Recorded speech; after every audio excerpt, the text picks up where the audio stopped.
प्राथमिक माहिती मी इथं आल्यानंतर जी घेतली त्याच्यामध्ये जी कंपनी आहे त्या केमिकल कंपनीमध्ये हा बॉयलरचा स्फोट झालेला आहे असं प्राथमिक दर्शनी कळतं आहे आणि आग पण बऱ्यापैकी आटोक्यात आलेलं आहे. हे मी स्वतः तिथं जाऊन बघितलेलं आहे. 1 ते 1.5 तासामध्ये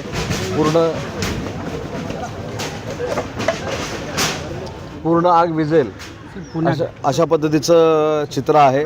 परंतु दुर्दैवानं आतापर्यंत 3 मृतदेह हे सापडलेले आहेत. ते एम्स हॉस्पिटलला देखील पाठवलेले आहेत.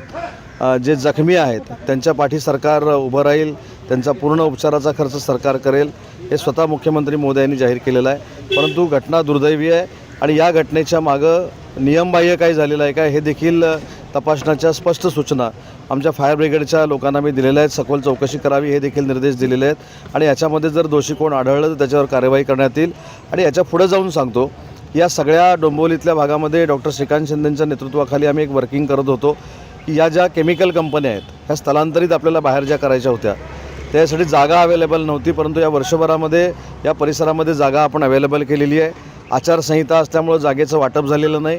4 तारखेनंतर ह्या जागांचं वाटप होईल आणि ज्या धोकादायक कंपन्या आहेत, केमिकल कंपन्या आहेत, ह्या डोंबिवलीवासियांची जी मागणी आहे शिफ्ट करायचं त्याच्यावर धोरणात्मक निर्णय आम्ही घेतलेला आहे आणि ती कारवाई 4 तारखेनंतर आम्ही सुरू करू. जागा कुठे आहे लोकेट?